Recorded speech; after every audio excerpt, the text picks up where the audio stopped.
Have you ever been talking to a woman and everything feels polite? You ask about her job, her hobbies, her family. She answers, short, clean, contained. Nothing is wrong, but nothing is real either. And then you notice something frustrating. Some other guy barely asks anything profound, and somehow she's telling him things she's never told anyone. What's going on? You're doing everything right. You're respectful, you're attentive, you're interested, and yet she doesn't open up. You leave the conversation thinking, I asked so many things. Why did it still feel shallow? Here's the uncomfortable truth. The problem is not the question. The problem is the internal state you bring when you ask it. Today, I'm going to give you 4 psychological triggers that make women naturally start sharing secrets. Not because you forced depth, not because you asked something dramatic, but because you created the emotional conditions where depth feels safe. And the first trigger might surprise you. Trigger 1, comfortable silence. Most men are terrified of silence.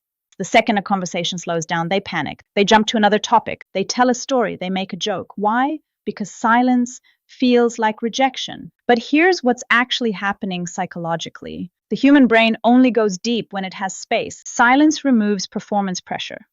When you don't rush to fill the gap, you communicate something subtle. I don't need you to entertain me. I'm okay being here. That energy is powerful because when a woman feels she doesn't have to perform to keep your attention, her nervous system relaxes. And relaxed nervous systems open up. Let me show you how this plays out in real life. You ask her, is there anything lately that's been on your mind? She shrugs slightly. Just work stuff. Now watch what most men do. They immediately ask, oh, what happened at work? That's not wrong, but it keeps things logical. Instead, imagine this. You nod, you hold eye contact, you say nothing. 3 seconds pass, 4 seconds. She shifts slightly, then she adds, actually, I've been thinking about quitting. Notice something important. The real answer did not come from a better question. It came from space. Those 3 or 4 seconds told her, he's not rushing me. He's not trying to fix me. He's not uncomfortable. And when there's no pressure, depth rises naturally. This is where most men reveal neediness without realizing it. When you rush to fill silence, you communicate, I need this interaction to keep flowing. When you hold silence calmly, you communicate, I'm grounded, I'm not going anywhere. That steadiness feels safe, and safety unlocks secrets. Look for these signals. She adds extra information you didn't ask for. She corrects her original answer. She looks down, thinks, then continues. That's depth emerging. Your job is not to force it. Your job is to allow it. Silence is not awkward. Silence is a doorway. But silence alone is not enough, because if your questions carry hidden pressure, she'll still stay guarded. Which brings us to the second trigger. And this one is about intention. We'll go there now in part 2. Now let's talk about something most men never examine. Your agenda. Women are extremely sensitive to underlying intention. You can say the perfect word, ask the perfect, deep question. But if underneath it you're thinking, I hope she likes me. I hope this makes her open up. I hope this leads somewhere. She will feel it, not logically, nervously. When a question carries expectation, it creates pressure. And pressure makes people give safe answers. This is why some men ask deep questions and still get shallow responses. It's not the depth of the question, it's the energy behind it. Trigger 2, curiosity without agenda. Real curiosity has no destination. It's not trying to get somewhere, it's trying to understand. When you ask from a place of needing a result, you are subtly trying to extract intimacy. When you ask from genuine curiosity, you are offering attention. And attention without demand feels rare. Let me show you the difference. She says, I don't really talk to my family much anymore. Most men react quickly. Why not? That question feels interrogative. It pushes. Instead, try this. That sounds complicated. Pause, let that land. You're not demanding explanation. You're acknowledging emotional weight. If she chooses to go deeper, she will. If she doesn't, you respect that. Then gently, do you feel lighter without that connection? Or is it still heavy sometimes? Notice what's happening. You're not digging for drama. You're exploring her internal experience. That question isn't about gossip. It's about emotional texture. And when she feels you're trying to understand how it feels, not what happened, she relaxes. Here are signals you're doing it right. She exhales before speaking. She says, honestly, or actually. Her voice softens slightly. That's vulnerability warming up. But here's where most men sabotage everything. She shares something real, and he panics because now he feels responsible. He feels like he needs to fix it, which leads to trigger 3. Trigger 3, emotional steadiness.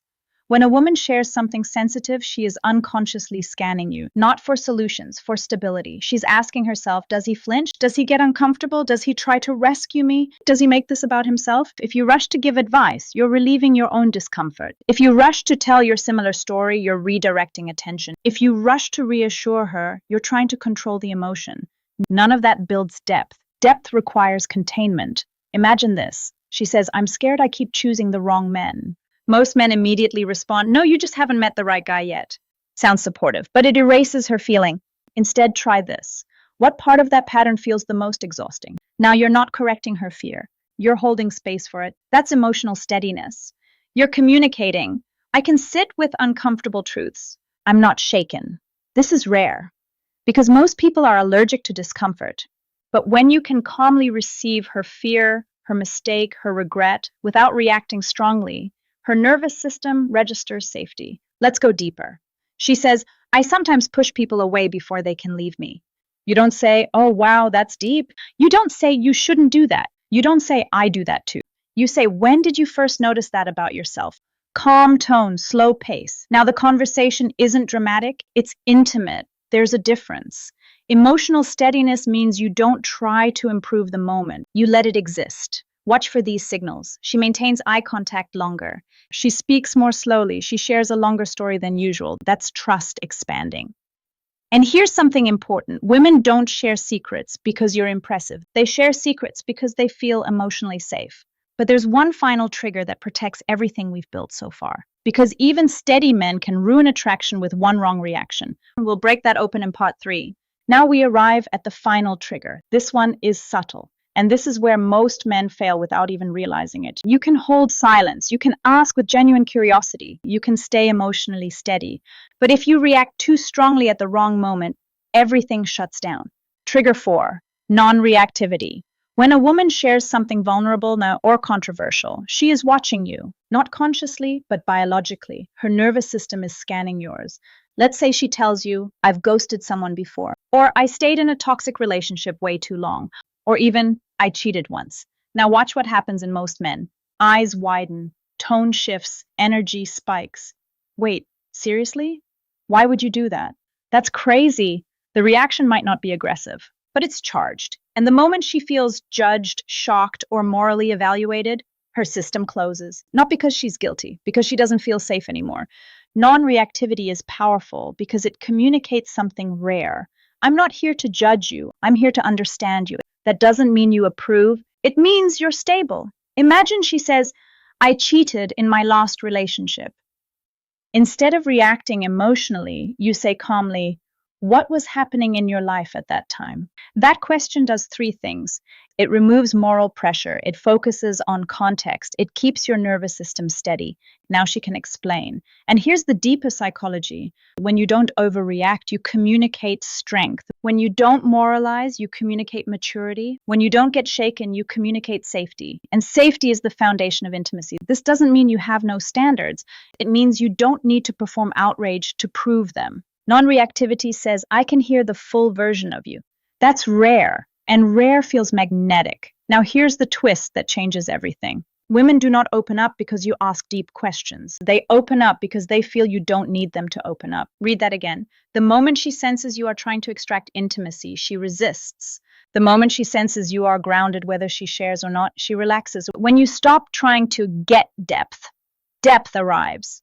Because now you're not chasing connection, you're offering presence. And presence is powerful. You don't become the man who asks great questions. You become the man who feels safe to speak around. And that creates secrets, desire, bonding, real intimacy. Let's bring everything together into something practical. Here is your framework. 4 triggers. 1 internal shift. 1. Comfortable silence.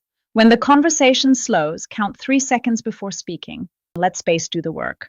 2. Curiosity without agenda. Ask to understand, not to impress. Remove the need for a specific outcome.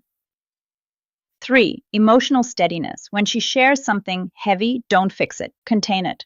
4. Non-reactivity. When she says something surprising, stay calm. Respond with context-seeking, not shock. That's it. Not complicated, but difficult, because it requires inner control. Here's the insight most men avoid. Connection does not come from saying the right thing. It comes from being in the right state. If your nervous system is anxious, she feels pressure. If your nervous system is grounded, she feels space.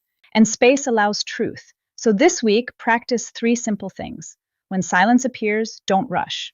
Count to 3. When she shares something personal, do not tell your story. When you feel the urge to fix her emotion, pause instead. Become the man who can hold emotion, not the man who tries to repair it. Now, I want to hear from you. Which trigger do you struggle with most? Is it silence? Is it hidden agenda? Is it staying steady or not reacting? Drop it in the comments. If this shifted how you see conversation, hit like. Share this with the friend who keeps asking deep questions but never creates depth. And subscribe if you want to understand female psychology at a level most men never reach. Because when you master your internal state, you don't need better questions. You become the reason she feels safe enough to tell the truth.